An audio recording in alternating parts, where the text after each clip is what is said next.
Well, hopefully it clears up quickly. What's that? Hopefully it clears up Yes. quickly. Yeah, you know, for people who have trouble breathing, I really feel bad for them. Yeah, yeah. You feel a little bit like somebody who's a What's that? I see, you feel a little bit like somebody who's a full-time smoker in the morning. Same thing. Morning, Nora. Hey, I didn't feel this bad when I was a full-time smoker. Or at least you don't remember it that way. Yeah, of course I was a lot younger too. Haven't done that since I was 35. That's been a year and 6 months, Year and a half. and I don't. Now you, yeah. It's a psychological Yeah, thing too. I think I had a lot to do with the Oh, that's the worst off part. and on. Yeah. All right. We're in Isaiah still. Probably be Isaiah to the end of the year. Huh? We're a little, I think we're a little over halfway after today. Okay, so, ooh, that didn't work.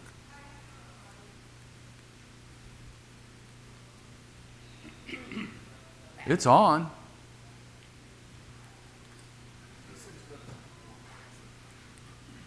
It's not advanced. Ah, it just worked. This worked. Okay. It jumped too. Okay. What was the last chapter about? Anybody, those that were here. I've slept since then. You've slept since then, which would be chapter 32. Tried to give you a clue. What we talk about? Now, Doug's got to know. We talked about Christ. Okay? The king that's coming, that's going to bring everything to it. So that's kind of where the last chapter went. These next 3 chapters are going to be different. It's gone in kind of a different direction. So, what Doug and I have to do with all the different books we go is try and figure out, okay, where is this about? When is this about? So this one, these 2 chapters, 32 and 33, could be about the collapse of the Assyrian Empire, could be about the collapse of the Babylonian Empire, or it could be about the end of time.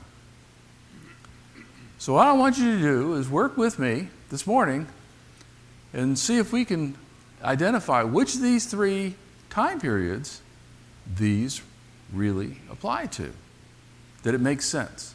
And that's part of what we do and try and go through with teaching you kind of one timeline. But there's 3 things it could apply to that I could see. And I said, okay, based on those 3, and I've already studied it, so I think I know which one it is. But I want you guys to go with me on that one to say, well, what do you think? Which of those 3? End of the Assyrian, end of the Babylonian, end of time. It's the end of something. I'll give you that. It's the end of something. So, the judgment of God. So it's the judgment going against someone. Woe to you, O destroyer! While you were not destroyed, and he who is treacherous, while others did not deal treacherously with him, as soon as you finish destroying, you will be destroyed. As soon as you cease dealing treacherously, others will deal treacherously with you. Oh. Who could be the destroyer? The Babylonians could. Certainly they went through, and what did they do? What did they destroy? Jerusalem. Yeah. Razed it to the ground. With a Z, not an S. I could see the Assyrian captivity too. I mean, as they came to Jerusalem, the army was defeated. Sennacherib goes back, and the destroyer was destroyed. He was destroyed, but that would be the end of the Assyrian Empire, because what he did was he destroyed all kinds of people. Matter of fact, the Assyrians came down, and the only place in Judah they didn't take was Jerusalem. They took all the rest of Judah, all of Israel, went down into Egypt, took all of that, okay? So they were a destroyer. Who else could be a destroyer? Talk about the end of time. It could be Satan. Could it be Satan? The world. Okay. See, that's 3. The last line, others will deal treacherously with you. That would have to be God, Christ. It would be, and it would that kind of veers away a little bit from end of time, but those were my thoughts there. It could be yourself, but it's what we do to ourselves. But in the context of what Isaiah is talking about, he's talking about a specific threat that was destroying. And that's what he's... Others do to you. Yeah. I mean, if you stand up, you don't stand up. If you plan, you don't plan, then, you got to bear some of the responsibility, right? You do. Yeah. So I think something out of Matthew. That kind of goes with worldly kingdoms right there anyways. Like that last line is, when you're gone, somebody else, that's the story of the Nebuchadnezzar statue. The one just kind of replaces the next one as the kingdoms fall. You've been a deceiver, and somebody else is going to take your place for that deception. So in Matthew, it says, therefore do not fear them, for there is nothing concealed that will not be revealed, or hidden that will not be known. What I tell you in darkness, speak in the light. What you hear in whispers in your ear, proclaim on the housetops. Do not fear those who kill the body, but are unable to kill the soul. But rather fear him who is able to destroy both the soul and body in hell. The him is Satan. Okay. So that doesn't narrow it down a whole bunch. Then what did I say? Okay. The destroyer would be Satan. And Revelation talks about him. Talks about him being bound for 1,000 years. Threw him into the abyss, shut it, sealed him forever. So, was he destroyed? Was Satan destroyed? No. He wasn't destroyed. He was bound up. But he's going to be eternal. So that kind of, a little bit, what did I say when? His influence changed though, didn't it? Yeah. What couldn't he do anymore? Or at least from what we can see, what couldn't he do? What did they do in I think it was Gerasenes? What did Christ do in Gerasenes? Possession is something. Possession. We see people who are evil, but they weren't taken over involuntarily. Maybe somebody who wants to invite it in, but not involuntarily.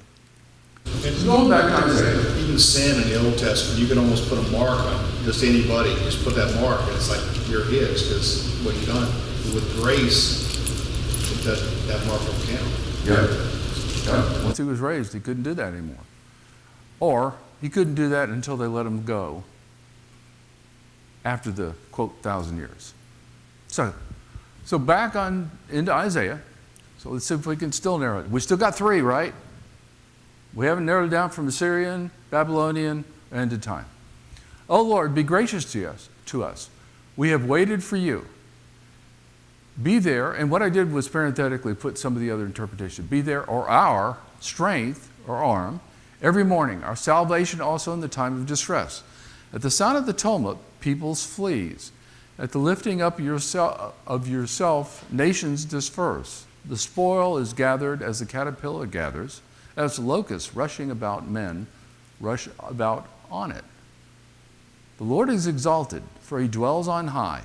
He has filled Zion with his justice and righteousness, and he will be the stability or faithfulness of your times. A wealth of salvation, wisdom, knowledge, the fear of the Lord is his treasure. So, in identifying our Lord being the strength of every morning, which is what's in verse 2, and the stability of our times in verse 6, which of the 3 options this time period can most likely be eliminated and why? Syrian. Hmm? This is Syrian. The what? This is Syrian. The Assyrians? How about the end of time? What happens at the end of time? The end of time. Where is it to be destroyed? What exists physically will be totally destroyed. The earth is just one small, minute part of it. The entire universe will be destroyed. Nothing will exist. There's no follow-on. There's no gathering. There's no land that's going to be filled like Zion with justice and righteousness. There's only there with God. If you're there with God, what does that say about faith? It's fulfilled, okay? At that particular point, it's not faith anymore. He's right there.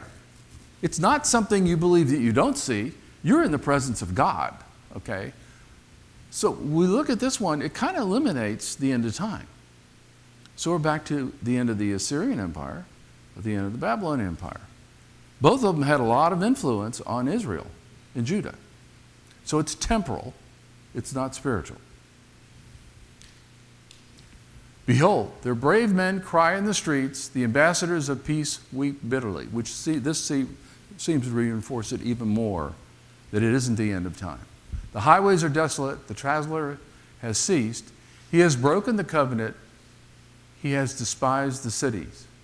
He has no regard for man. The land mourns and pines away. Lebanon is shamed and withers. Sharon is like a desert plain. And Bashan and Carmel lose their foliage or leaves. Same words. So, what's left in the land being referred to here? What's it like living there? What land could that be?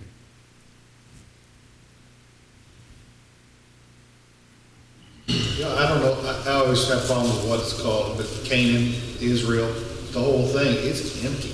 And with especially with the Babylonian time, it's gone. I mean, all the people have left. Yeah, that seems to lean it towards mostly the end of the Babylonian Empire, what happened during the 70 years when they were gone. The Assyrian Empire, although it was pretty bad too, wasn't it? The only thing they didn't, like I said, the only thing they didn't take was Jerusalem. But they took all the rest of Judah. It was dominated by the Assyrians. It was pretty bad. Yeah, you wouldn't want to travel at that time, out on an open road. You know, It would be desolate. the spies cities, they took them one by one by one. Yeah. And the land would mourn and find a way. You couldn't put, there's a famine that comes. I think I saw that at the end of 32. There's a famine that comes basically because of all that kind of thing. All those kinds of things. And he talks about it, and the land mourns. Lebanon is shamed and withers. What was Lebanon known for? Particularly in Solomon's time. Trees, big trees. It says Lebanon is shamed and withers. What's there isn't growing. Sharon is like a desert plain. Okay, who's left in the land? Hardly anybody. What did the Assyrians do normally when they came into Israel? They shipped everybody out. They put their own people in. I don't know whether they did that much in Judah, but they did that in Israel. So it's pretty bad. But what are Sharon, Bashran, Carmel normally like? What could make them so desolate? Sharon became a desert. Bashan and Carmel lose, there's an E missing, lose all their foliage or leaves. What are they like? What were they like? What are they like now? The pictures. That's Sharon. That's water in there. Those are eucalyptus trees. Bashan and Carmel, you can see all the oak trees and all the other trees that are there. It's very fertile. It's very lush. This is all in Israel. So what could make them lose all their leaves, and what could make them so desolate? I would think it would be something like a drought. But it's a tough land, okay, that it's turned into. So when he's describing what it's going to be like during this particular period, it's going to be bleak, very bleak, and the land's going to be suffering, the people are going to be suffering, and like that. That seems to lean more towards the Babylonians. But you still haven't gotten something that takes it one or the other. Still trying to figure out which one of those two. Now I'll arise, says the Lord. Now I will be exalted. Now I will be lifted up. You have conceived chaff or dry grass. You will give birth to stubble. My breath will consume you like a fire. The peoples will be burned to lime, like the cut thorns which are burned in a fire. You who are far away, hear what I have done. And you who are near, acknowledge my might. Sinners in Zion are terrified. Trembling has seized the godless. Who among them can live with the consuming fire? Who among us can live with continual burning? So he's talking about at the beginning, now I'll rise. Now I'll be exalted. Now I'll be lifted up. What's been happening in Israel and now has happened in Judah that would cause him not to be arising, not to be exalted, not to be lifted up?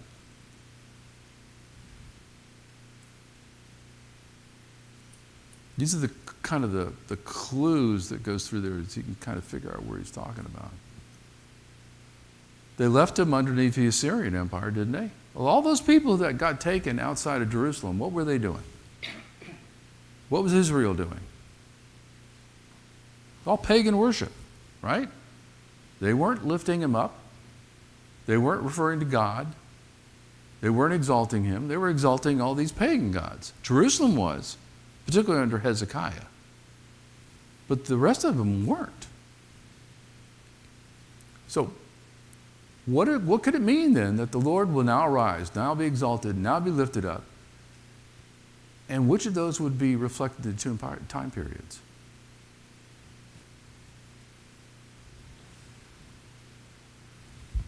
Did they have a situation where God was not lifted up anywhere under the Assyrian Empire?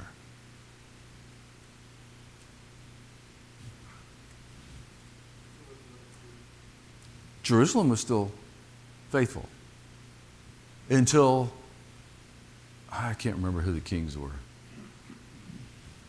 Jecodiah, stuff like that.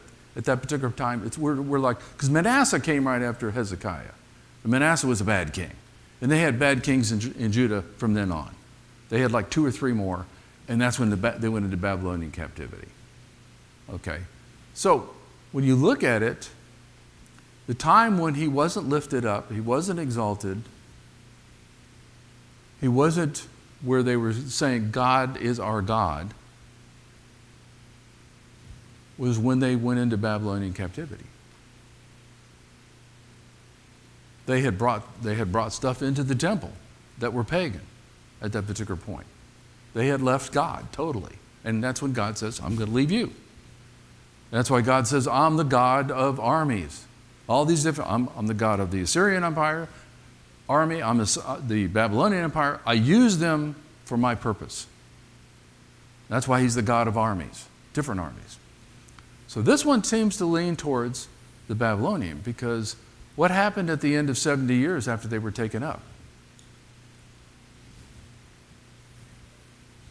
They came back. Some came back. So they came back. What did they do?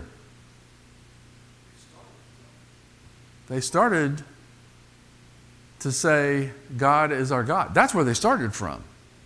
What was the kind of the miracle that happened at the end of the Babylonian captivity, not activity? Not only, they're sent. Is it Darius that sends them back? Sends them and... Darius sends them back. Darius is need. Okay. Cyrus took the city. Okay, he's the Persian, so that was the Mede-Persian Empire. Were the Mede and Persians known to be gracious people? No, not at all. They were vicious. So that tends to say it's towards the end of the Babylonian Empire. Because at the end of the Babylonian Empire, he's going to be lifted up again. But you notice they're saying, it's going to happen. I'm going to be lifted up. I'm going to be exalted. So that seems to lean towards the end of the Babylonian Empire, not the Assyrian Empire. Because the end of the Assyrian Empire, who ended the Assyrian Empire? What empire? What'd you say? You didn't? What empire ended the Assyrian Empire?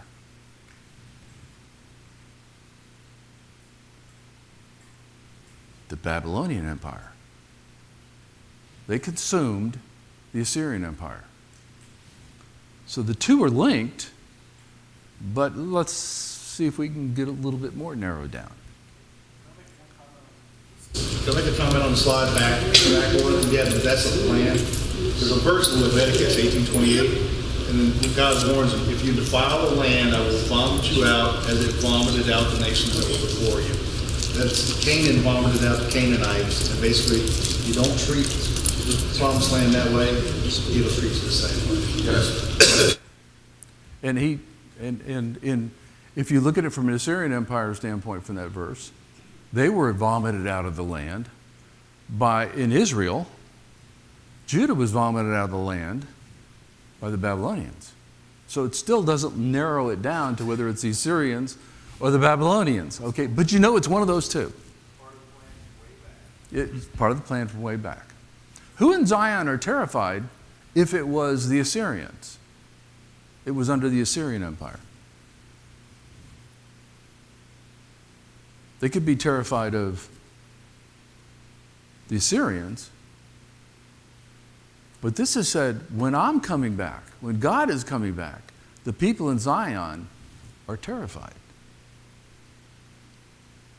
Does that give any clues? Which one it could be?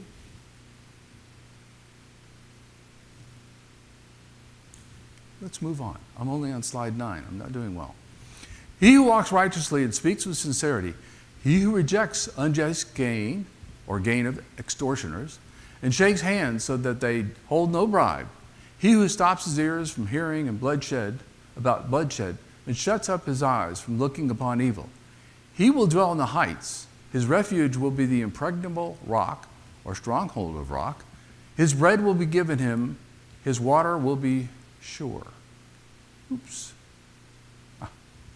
Who will be protected in this time of the Lord being exalted, and what events in the two remaining time periods seem to support what is described here? Who will be protected in this time? Was anybody really? They were protected underneath, as Doug talked about, a little bit in the Assyrian Empire. Who was protected by God?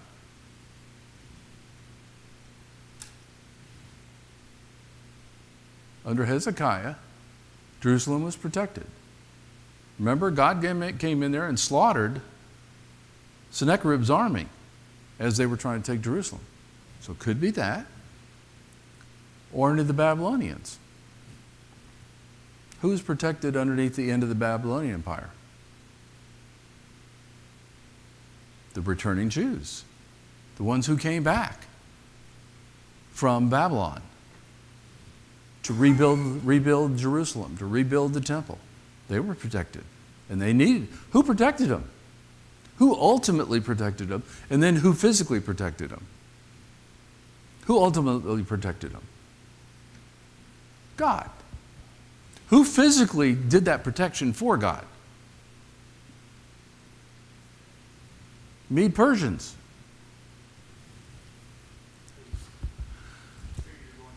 I mean, you see that with Daniel, the ruling that, when Daniel prayed and they were supposed to kill him, and he basically said, whoever his God is, God who shall protect them. When he went in the lion's den. Yeah, lion's den. And that was Darius the Mede. So, your eyes will see the king in his beauty. They will behold a far distant land. Okay, it's a distant land that they're going to behold. So they're not in Judah. This seems to really point it towards a specific one. Your heart will meditate on terror. Who is he who counts? Where is he who weighs? Where is he who counts the towers?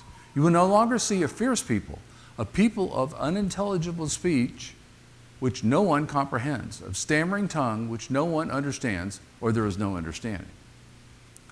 So what king will they see in his beauty, and what is the far distant land, and why is it distant?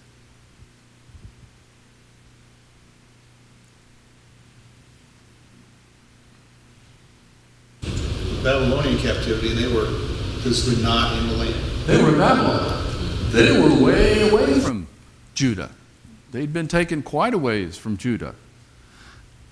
And that unintelligible speech, all foreigners will be gone. There will not be Assyrians or whoever they melded with, those people will be gone as they come back. It's just, But they're in captivity with the Babylonians. The Babylonians speak Hebrew? By the time probably the next group grew up in Babylon, they understood a lot of the speech. But they were still, were the Babylons known as a peaceful people? No, they were fierce.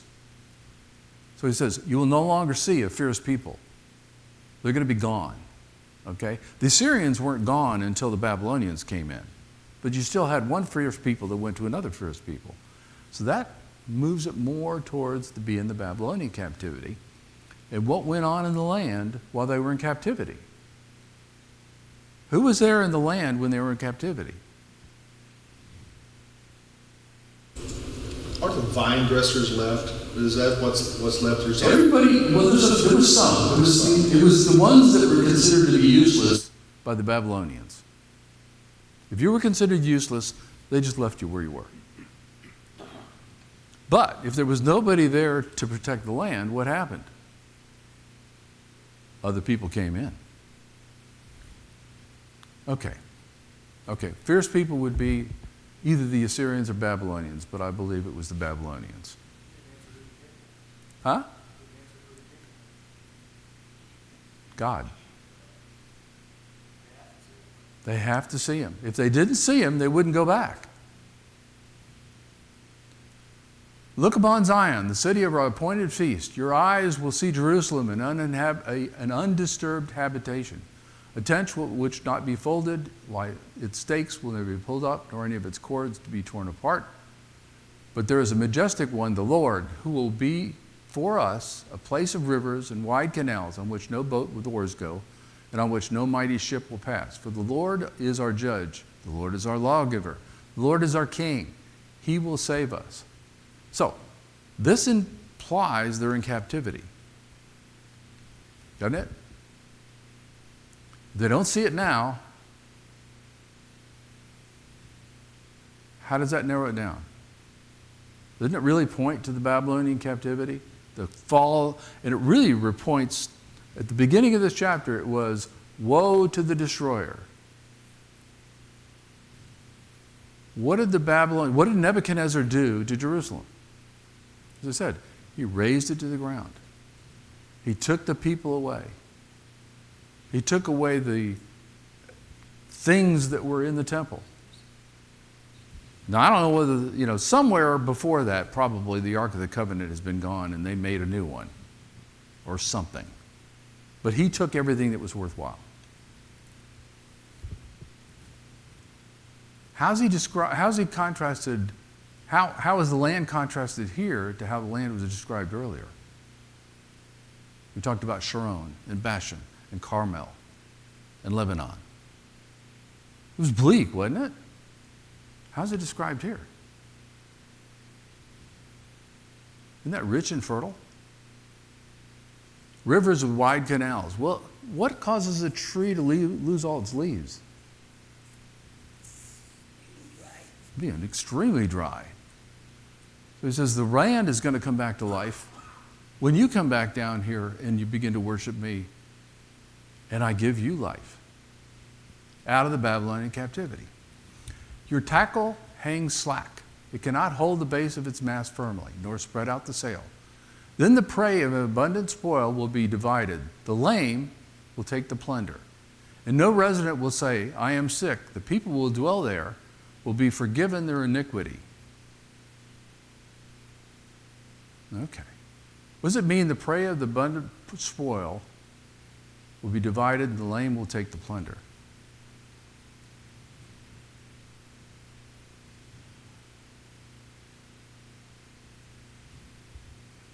When they came back, there was just big stones laying all over the place in Jerusalem, right? And what were the people in and around Jerusalem doing? They could go in there anytime they wanted, do anything they wanted, take anything, see if they could find something to take or whatever it was. That was plunder. So who are the lame that are going to get the best part of that plunder?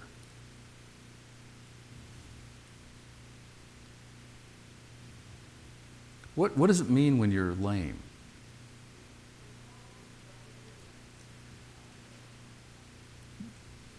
You're not strong. What were the people that came back? How strong were they that came back from Babylon? And they got the best part of the plunder. They got Jerusalem back. Not the people that were there. The people that came back got Jerusalem. So who will be those residents of the land? Those who came back from Babylon. I think I could. God's wrath against the nation. Draw near, O nations, to hear and listen. O peoples, let the earth and all it contains, or all its fullness, hear, and the world and all the springs from it. For the Lord's indignation is against all nations, and his wrath against all their armies. He has utterly destroyed, or put under the ban, them. He has given them over to slaughter. So their slain will be thrown out, and their corpses will give off the stench, and the mountains will be drenched or dissolved with their blood. So, this is the rise of the Mede-Persian Empire. How is the Lord's indignation against them manifested?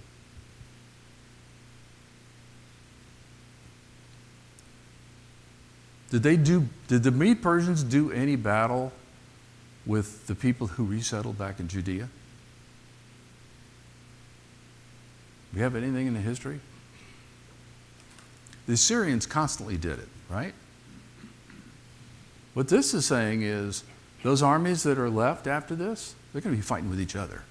This is Isaiah 34. But it's a follow-on. He's talking about what's going on afterwards. So with the rise of the Mede-Persian, how was that manifested? Did they fight it against anybody? The Mede-Persians? Any notable foes? To the west? Alexander the Great ultimately conquered the Mede-Persian empires. Did they have skirmishes with the Greeks before then? Big ones? There's two of them that are famous in history. Can you name either one of those between the Medes and the Persians? Everyone heard about the 300 Spartans, right? Under King Leonidas. Where did that battle occur at? In Greece. And it wasn't Sparta, it was Thermopylae. It was on the coast. It was a narrow point that you couldn't get through. And it was actually the Athenians and the Thespians and the Spartans and several of the other city-states that gathered together to fight against the Persians. But there was one before that, another famous one. What was that battle? Huh? Troy? No. It was at Marathon. And that was the first one. And it was just against the Athenians. Same thing. They had a narrow point that the Athenians set up and blocked the Persians from invading Athens, because that's the way they were going to come up to Athens, from Marathon. They sent them back to their ships, and they knew they had to get back to the city of Athens. And this is why it's famous, if you hadn't known it. And they sent a runner, and the runner ran back to Athens and said one word, Nike. And he wasn't referring to sneakers. Anybody know what Nike means in Greek? Victory. And promptly died because I guess he had a heart attack or stroke.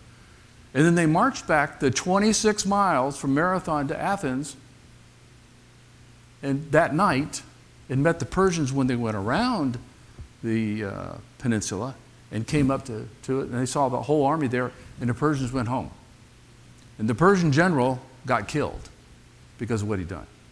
So that was the first battle. So the Battle of Marathon is something where those two lost hundreds of people, thousands of people in those battles.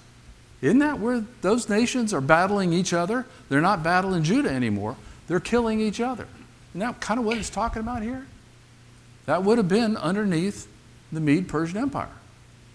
The Mede-Persian Empire ended the Babylonian captivity.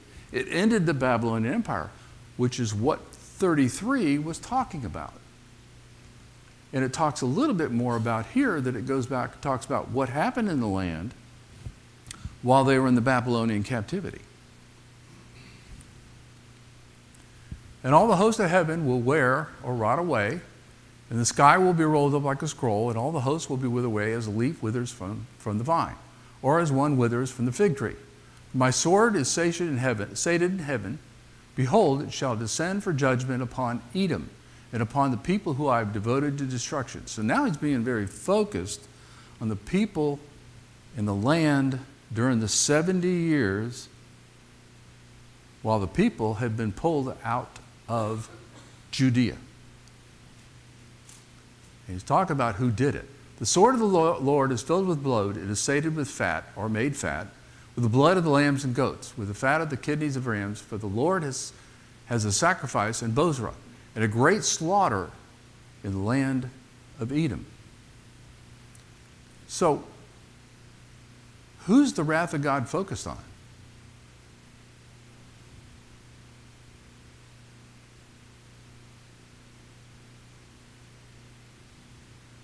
Or what land? Edom. Who are the descendants that created Edom?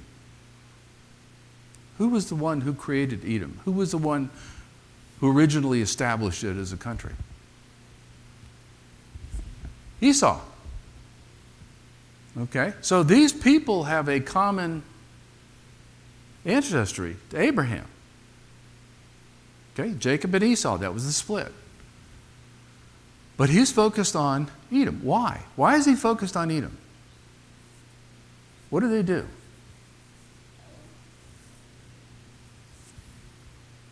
Let's see if we can talk about that some more. This is Edom. And this is the big map here. This is the kingdom of Edom. This is Judah. This is Jerusalem up here. So it's just, as you can see it, there's the Dead Sea that's right here. There's the Mediterranean here. There's the Philistines that are here. But right here is Judah. And what happened was the people said, oh, my land is crummy, but the land's better up here. A lot of them started coming up here and possessing the land. Bozrah is right here. Bozrah is the capital city of Edom. So when he's talking about Bozrah and he's talking about Edom, he's talking about Edom all the way through and what the Edomites did. So what problems did the people cause when Judah came back to Babylon? When the people of Judah came back to Babylon? Who were those people? What kind of problems did they cause?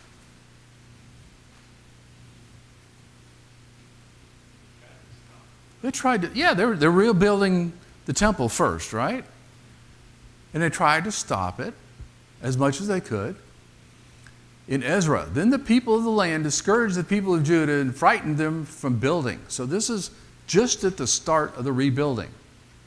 And hired counselors against them to frustrate their counsel all the days of Cyrus, king of Persia, even during the reign of Darius, king of Persia. Now, in the reign of Ahasuerus, in the beginning of his reign, they wrote an accusation against the inhabitants of Judah and Jerusalem. Was that a favorable letter that they wrote? No. Here's the letter. They are I'm going to read the areas that are highlighted. They are rebuilding the rebellious and evil city. They will not pay tribute, custom, or toll. They will damage the revenue of the kings. Down in verse 15, the city is a rebellious city and damaging to kings and provinces, and that they have incited revolt within the past days. Past days meaning way back in history. If that city is rebuilt and the walls finished, as a result, you will have no possession in the province beyond the river. So this is their letter they wrote.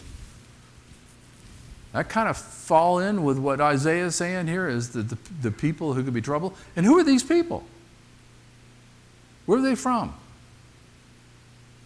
What does it say they're mostly from? Doesn't it say they're mostly from Edom? The ones that they're brethren, they can trace their lineage back to Abraham, are the ones that are causing them all the problems. Back. That's first spell. You can have a few slides, but not many. Sorry. Wild oxen will also fall or go down with them, and young bulls with strong ones. Their land will be soaked with blood, and their dust become greasy with fat or made fat. For the Lord has a day of vengeance, a year of recompense for the cause or controversy of Zion. If Edom's streams, I put in parentheses, streams will be turned into pitch, and its loose earth into brimstone, and its land will become burning pitch. It will not be quenched night or day. Its smoke will go up forever. For generation to generation it will be desolate. None will pass through it forever and ever. So it talks about two areas here. The first part is in verse 7, and then 9 and 10 talks about another area. The second area being Edom. The first area being Judah. But how will the land be soaked with blood?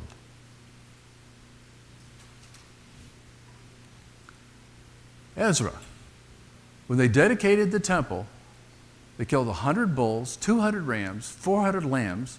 As a sin offering for Israel, 12 male goats corresponding to the number of tribes of Israel. That's a lot of blood. That's soaked with blood, which it says with young bulls and strong ones. So you see the prophecy of Isaiah, and you see what's going on in Ezra when they rededicated the temple after they rebuilt it. And the contrast between 7, which is talking about Jerusalem being reestablished, and the tribute they pay to God for sacrifice for the sins, and what's going to happen to Edom because of what they did and the problems they created for the Israelites that came back home and tried to rebuild the city and rebuild the temple. So he's contrasting it here. So what's going to happen to Edom? These people are desolate. I mean, this land isn't very good anyhow, but they're going to end up living in the mountains, a very mountainous region in Edom. It's not a very fertile land. It's a rough land. But basically it says it's over for them. They're not going to cause any more problems, and God's going to make it happen. But pelican or owl or jackdaw and hedgehog will possess it. This is about Edom. An owl, or great horned owl, and even raven will dwell it. He will stretch over in the line of desolation, in the plumb line, or demon of emptiness. Its nobles, there is no one there, whom they will proclaim king, and all of its princes will be nothing. So again, it's talking more about Edom and what's going to happen, and what's it going to be like? It's going to be some people living in there in scattered places. And nobody wants to be the king, because what's there to be a king of? What's there to be a prince of? It's going to be desolate. It's going to be awful. And I had to look up what a jackdaw was. We call that a crackle here. That bird, that blackbird.